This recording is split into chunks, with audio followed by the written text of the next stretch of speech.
Hey everybody, I'm Ian Bremmer, your friendly neighborhood political scientist, and I'm here to welcome you to the GZero world.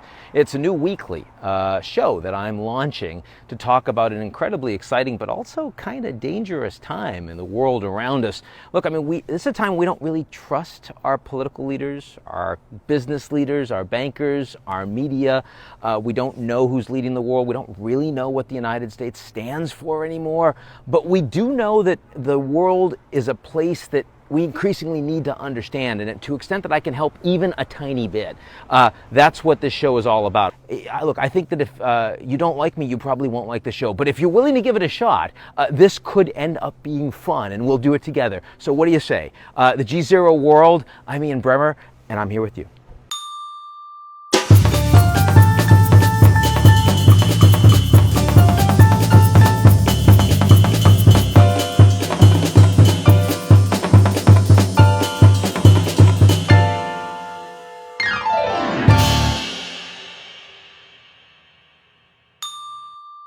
First, let's get to some headlines today.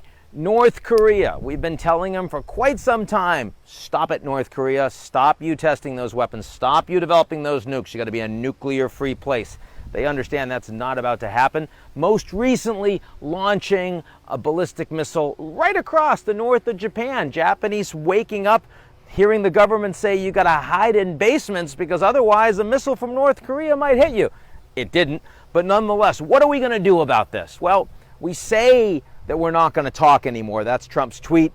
Secretary of Defense Mattis says diplomacy is still a possibility. What we know is that the military options are pretty bad. In the near term, the United States is going to squeeze the Chinese harder. And that means economic relations between the world's two largest economies, the U.S. and China, are set to get worse. That's what the North Korea crisis really means right now. That's what we're going to be watching most carefully. And of course, everything that Trump and Kim Jong-un have to say to each other.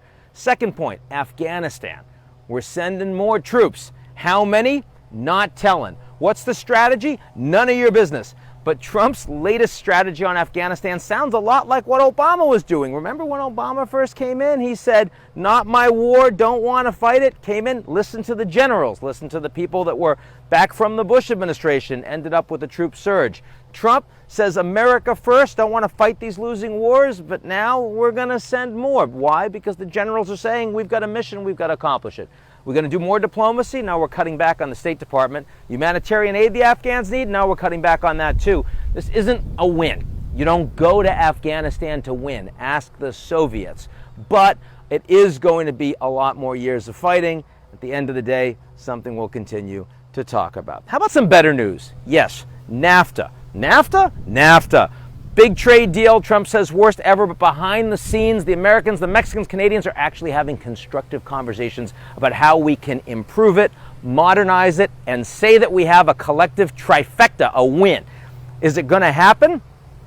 Hard to get these things done. Don't have a lot of time, particularly with Mexican elections next year. But if it doesn't happen, we're not ripping it up. We're just going back to NAFTA. If it does happen, we've got to win something all three countries and governments can be proud of. Final point, and I have to say it, look at the devastation that we've had in Houston and southeast Texas. We've had over 51 inches of rain, the worst storm in terms of rainfall the Americans, continental U.S., has ever seen in recorded history. As horrible as it is, and I hope we get through this as quickly with as little human damage as possible. We do live in a bit of a bubble in the United States. I don't know how many of you have also heard about the flooding and the extreme conditions that we've seen just this week in Niger, just this week in Mumbai, in Bangladesh, in Nepal, with a lot more loss of life. Is this extreme climate conditions? Absolutely. Does this feel like climate change? Yes, it does. Is this something we're going to have to talk about a lot more in a leaderless GZero world? Yes, we will.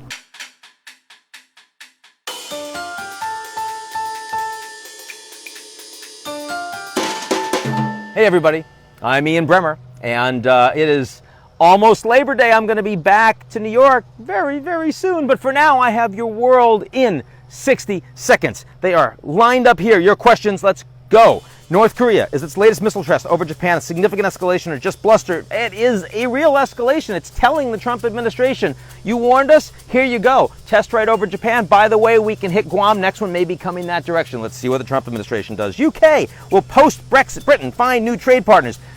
Maybe, but don't ask those questions. We need to get to post-Brexit Britain. Right now, that's what Theresa May should be focusing on, because those negotiations are not going well. U.S. is Trump's relationship with Rex Tillerson salvageable? I mean, not like his hangout buddies, let's go drinking relationship, but they can work in the same administration for now, because Tillerson's saying, hey, I disagree with you on stuff. I'm going to say it. I dare you to fire me. Tillerson's not going to get fired anytime soon. We'll see what happens when the Mueller investigation goes up. Pakistan. Do the U.S. and Pakistan have irreconcilable differences? I wouldn't call them irreconcilable, but Pakistan does have an option. It's called China, spending a lot of money. It's going to be hard for the U.S. and Pakistan to maintain the military relationship they presently have. That's your world. I'll be with you next week.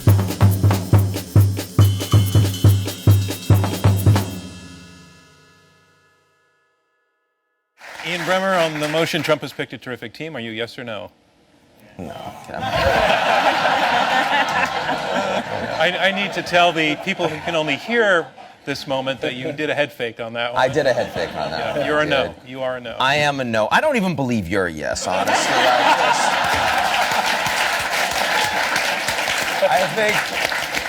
I think he's screwing with everybody here. Look, no, because first of all, you said, did Trump pick a terrific team, right? You can say there are a lot of competent people, more solid than expected.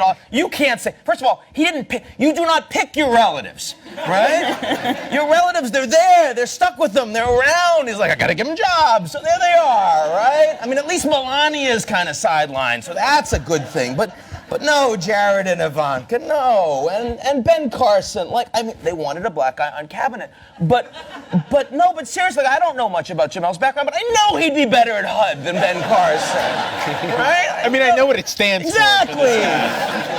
Rick Perry, he said he wanted to get rid of 3 departments, and the one he couldn't remember on the debate stage, they gave to him.